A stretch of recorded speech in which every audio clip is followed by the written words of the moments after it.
time to look at questions 1 to 6.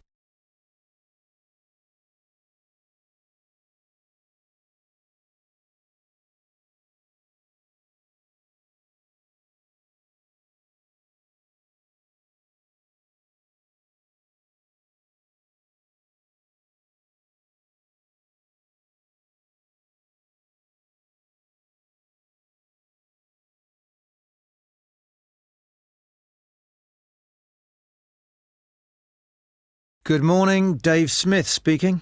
Hi, could I speak to the organiser of the Preston Park Run? Yes, that's me. Great. I was talking to some friends of mine about the run, and they suggested I contact you to get some more details. Sure. What would you like to know? Well, they said it takes place every Saturday. Is that right? Yes, it does. Okay, great. Do you know where the park is? Oh, yes, I've been there before, but it's quite big and I'm not sure where to go. Well, there's a circular track that goes right around the park. The run starts at the cafe, goes past the tennis courts, then twice around the lake and finishes back where it started. Okay, and what time is the run? Well, the actual run begins at 9 a.m, but the runners start arriving at about 8:45. Okay, so I need to get up early Saturday morning then. And how long is the run? Well, it used to be 3 kilometres, but most people wanted to do a bit more than that, so we lengthened it to 5 kilometres. We now go round the lake twice, and that adds an extra 2 kilometres. Right. Not sure I've ever run that far, so I'd better start doing a bit of training. That's a good idea. But it's not a race, it's really just for fun. And the best thing would be to take it easy the first few times you do it, and then see if you can gradually improve your time. Is the run timed then? How do I know how well I've done? When you cross the finish line, you'll be given a barcode, and you take this to one of the run volunteers who will scan it. Then you can get your time online when you go home. Oh, I see. You collect all the results. Exactly. I see. That's great. So, how do I register? Well, there are several ways. I could take your details over the phone, but it's much easier if you do it using the website. Okay, good. I think that's probably all I need to know for now. Oh yes, does it cost anything to register, or do you collect money each week? Well, it doesn't cost anything to register, but we do charge for the run. In fact, we have just increased the charge to £1.50. It used to be £1, but because we were making a bit of a loss, we have had to increase it by 50p. Okay, thanks. I think I have enough information on taking part in the run. Before you hear the rest of the conversation, you will have some time to look at the questions 7 to 10.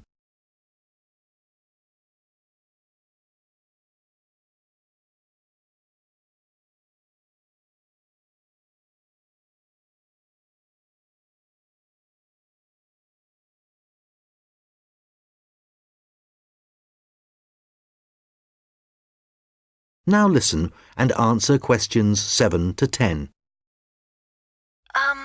You mentioned volunteers. I have a friend who is interested in helping out. Can you give me some details so I can pass them on to her? Sure. Well, you need to ask your friend to contact Pete Morn. He manages all the volunteers. Okay. I didn't quite catch his surname. Was it Morn? M-O-R-N? No, just a bit more complicated. It's M-A-U-G-H-A-N.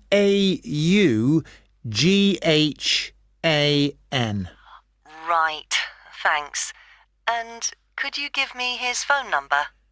Yes, just a moment. It's here somewhere. Let me just find it.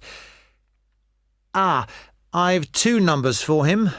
I think the one that begins 01273 is an old one, so use this one.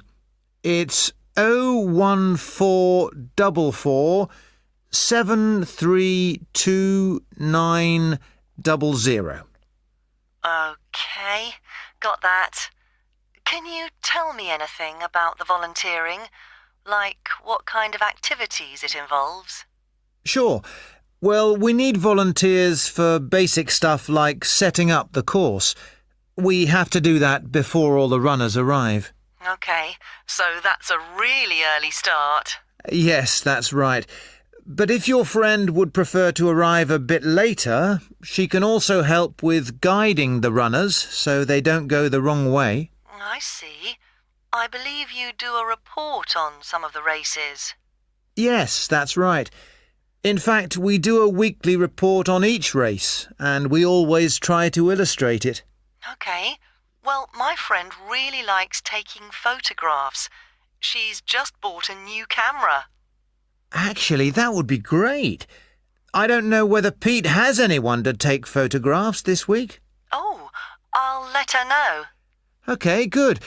Could you ask your friend to phone Pete and let him know? Yes, I will. OK, thanks. Goodbye. Goodbye. That is the end of section 1. You now have half a minute to check your answers.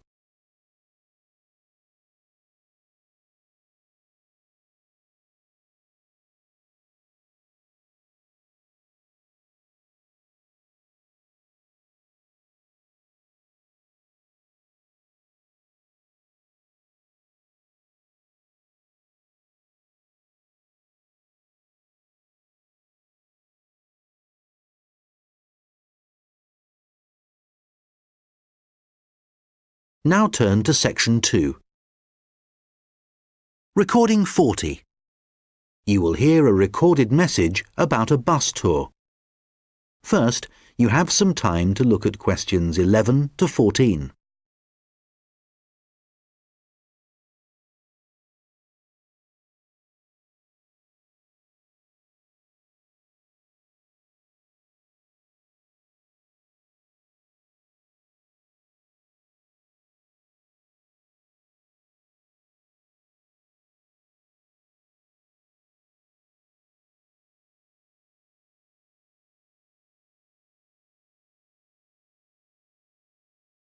Thank you for calling the phone line for the Pacton-on-Sea bus tour. This is a recorded message lasting approximately 4 minutes, and it provides general information on the town bus tour. Pacton-on-Sea is a beautiful West Coast town and has attracted tourists for many years. One of the best ways of getting to know the town is to take the bus tour, which provides a wonderful viewing experience from one of our open-top buses. The tour is a round trip of the town, and there are a total of 4 stops where passengers can get on and off the bus. A lot of people start at the first stop, which is at the train station, as this is where many tourists arrive in the town. The next stop after the station is the aquarium, which is famous for its dolphin show, and which has recently expanded to include sharks. This is well worth a visit and is very reasonably priced. Leaving the aquarium, the bus tour goes along the coast road and after a few kilometers comes to the old fishing village, where you can get off to stroll along the waterfront. There are some original buildings here, but most of the area has been modernized and is now used as a harbor for all kinds of sea craft, including yachts and some amazing powerboats. The tour then heads off to the last stop, and this is where most of the shops are. So for those of you keen to do a bit of shopping, this is the place for you. Our advice is to go to this part of the town in the morning when it is relatively quiet. It does get very busy in the afternoons, especially at the height of the season. This area of the town includes an ancient water fountain where many people like to have their photograph taken. So do look out for this. Before you hear the rest of the conversation, you will have some time to look at the questions 15 to 20.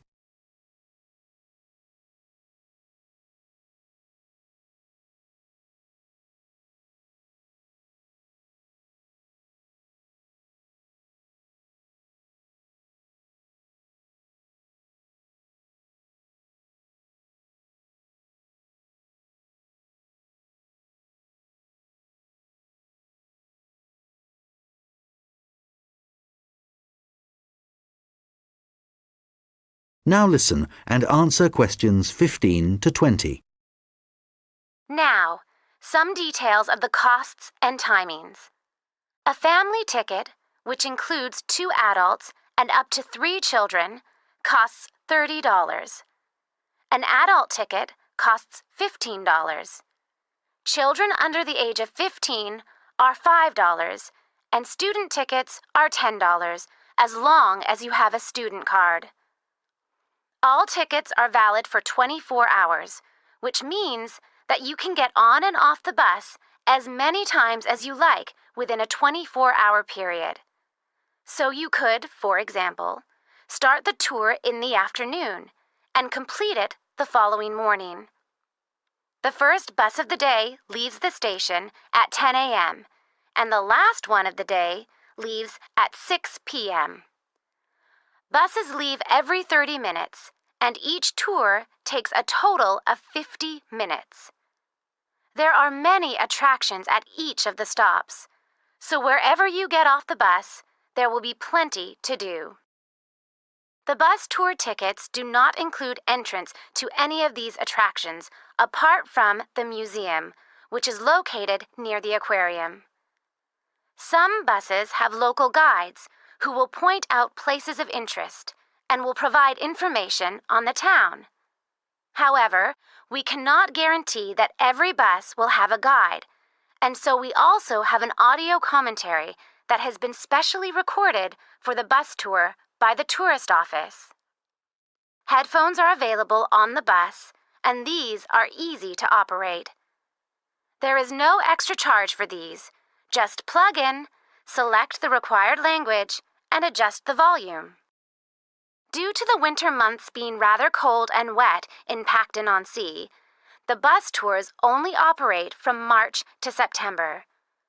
The weather is usually warm and sunny during these months, so remember to bring some sun protection, especially on hot days. And of course, it does occasionally rain here in the summer, so if the weather looks bad, remember to bring some rainwear. The bus tours are available no matter what the weather. At the height of the summer, the tours can get very busy, so you are advised to book. You can book tickets online, over the phone, and also at the station, and at any of the other tour stops. When booking over the phone, you can collect your tickets at any of the stops at the start of your tour.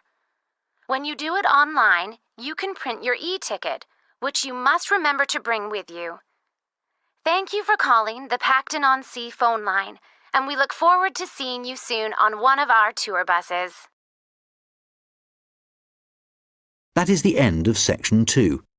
You now have half a minute to check your answers.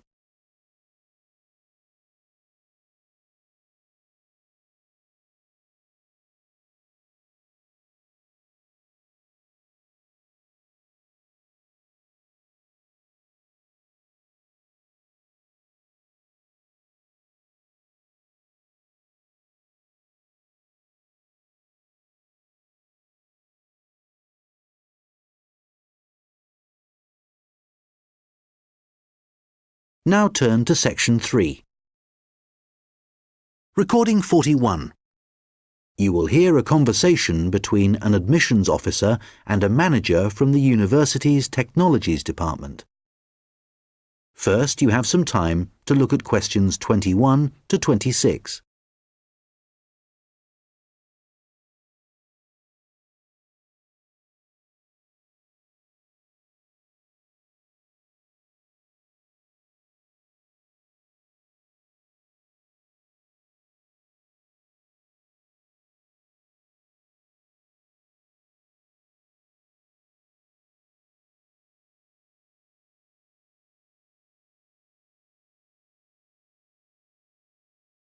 Hello, I'm Randy Agotra from the Technologies Department. Ah, yes, good.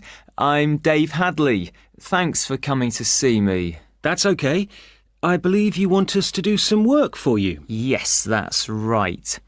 I'm responsible for student admissions to the college, and I use a computer system to help process student enrolments and to do the timetabling. But it really doesn't suit the way we work these days. It's over 10 years old, and although it was fine when it was first introduced, it's just not good enough now. Okay, what problems are you experiencing? Well, 20 years ago, the college was quite small, and we didn't have the numbers of students or tutors that we have now. So the system can't handle the increasing volumes? Well, there's a lot more data now, and it sometimes seems the system has crashed, but in fact, it just takes ages to go from one screen to the next. Right. Is that the only problem? Well, that's the main one, but there are others. In the past, doing the timetabling was quite simple, but now we have a lot more courses, and what's made it complicated is that many of them have options. Right, but the system should allow you to include those. Well, no, it doesn't. It was supposed to, and a few years ago we did ask someone from the Technologies Department to fix it, but they never seemed to have the time. Are there any other issues with the system? Well, I've been given extra responsibilities, and so I have even less time to do the timetabling. If there was anything you could do, Randir, to make the process more efficient, that would be really helpful. Well, it sounds like you could do with an assistant, but that's obviously not possible. So what about having an online system that students can use to do their scheduling? How would that work? Well, it may mean less choice for students, but we could create a fixed schedule of all the courses and options, and they could then view what was available. And work it out for themselves. That sounds great. OK, so we'll need to decide whether or not to improve the existing system or to build a completely new system. Well, I'd much prefer to have a new system. Quite frankly, I've had enough of the old one. OK, that'll probably take longer, although it may save you money in the long run. When were you hoping to have this in place? Well, it's January now, and the new intake of students will be in September. We need to start processing admissions in the next few weeks, really. Well, it will take more than a few weeks, I'm afraid. As an initial estimate, I think we'll be looking at April or May to improve the existing system, but for a new system, it would take at least 9 months. That would be October at the earliest. Now listen and answer questions 27 to 30. What are the next steps if we are to have a new system? Well, the first question is, do you have support from your senior management? Yes, I've already discussed it with them, and they're also keen to get this work done. OK, because I was going to say that's the first thing you need to do, and without that we can't go ahead. Yes, I've done that. That's good. Actually, they mentioned that there's probably a form I need to complete to formally start the project. Yes, that's the next thing you need to do. I'll send you an email with a link so you can fill it in online. It's called a project request form. OK, great. And then what happens? Well, I have a list of things, but I think the third thing you should do is see Samir. He's our analyst who will look at the system and identify what needs to be done. OK, can you send me his contact details and I'll set up a meeting with him? OK, that's good. So we should soon be able to get a team together to start the work. Some members of our team work in different locations, so it's not easy to have face-to-face meetings. That's okay. I'm used to having conference calls, providing they're not late at night. Right, so I'll send you details of the team, and if you could set up a call, that would be great. Okay, I'll do that. Thanks. That is the end of section 3. You now have half a minute to check your answers.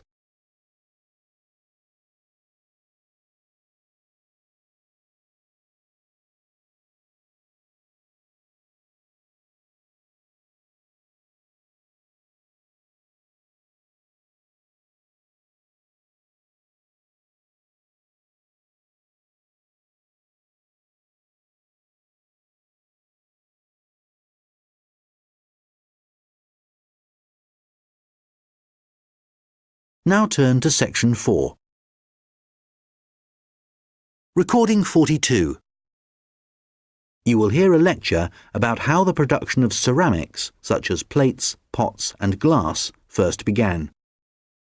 First, you have some time to look at questions 31 to 40.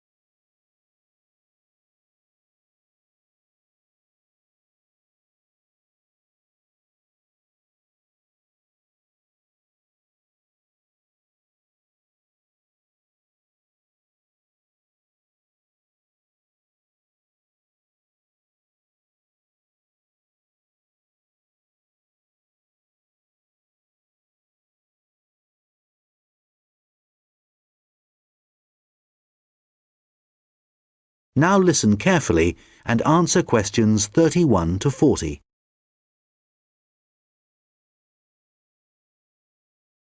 Hi everyone. Today I'm going to be talking about the origins of ceramics. So first of all, let's start off with, what is a ceramic? Well, generally speaking, ceramics are what you get when you apply heat to certain inorganic, non-metallic solids and then allow them to cool. And examples of ceramics are everyday things like earthenware pots, crockery, glassware, and even concrete. So how did it all begin?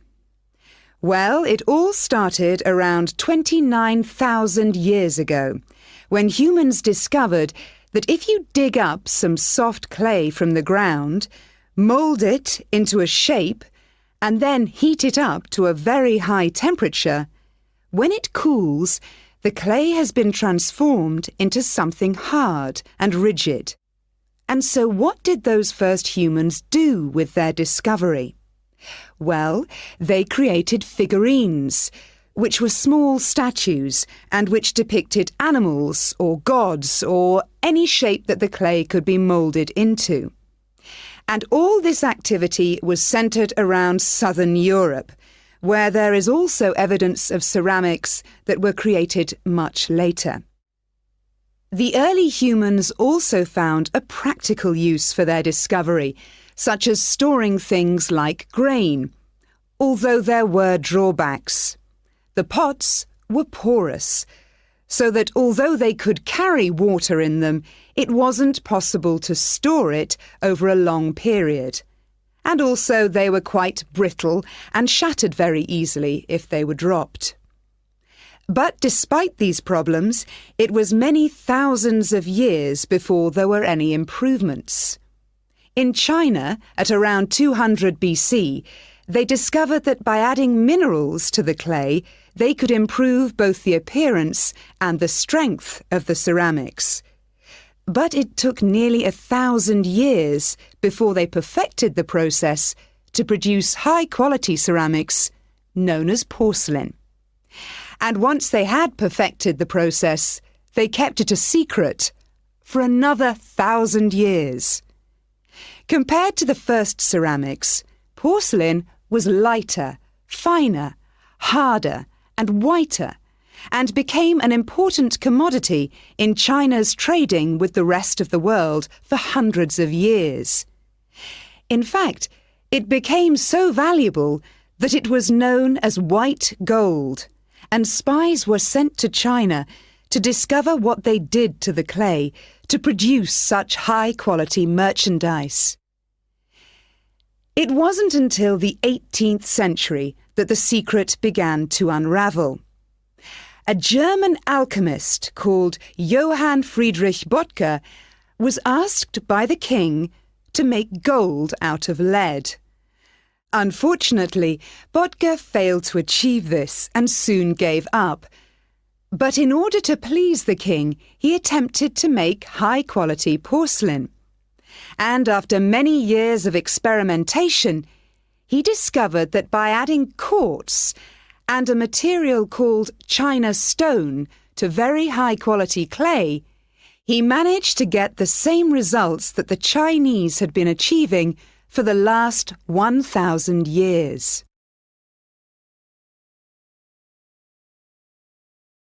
We'll now look at another ceramic which is made from mixing sand with minerals and heating to over 600 degrees Celsius. When this mixture cools, the result is, of course, glass. The main difference between ceramics made from clay and glass is that clay is made up of crystalline plates which become locked together in the cooling process, whereas glass cools too quickly for crystals to form. Apart from that, the process of heating up naturally occurring materials to transform them is the same. The origins of glass date back to 3,500 BC, but it wasn't until the Roman Empire, 2,000 years ago, that the art of glass blowing and the practical uses of glass became more widespread. One of the more innovative uses was to use it in windows, as up until then they had just been holes in walls. It must have been very drafty in those days. The Romans were also responsible for inventing concrete, and although the origins are uncertain, experts think that this is largely due to the high level of volcanic activity in the area. The Romans observed that when volcanic ash mixes with water and then cools, it gets extremely hard and almost impossible to break up. The chemical reaction that follows is very complex and continues for many years, and the concrete just keeps getting harder.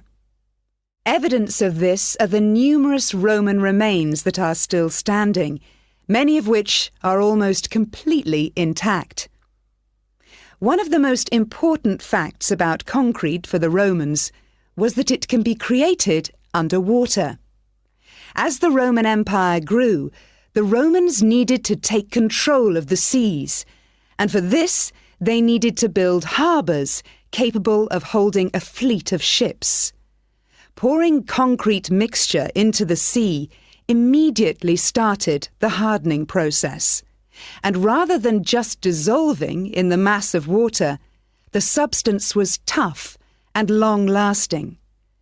This strange characteristic of concrete made a significant contribution to the success of the Roman Empire.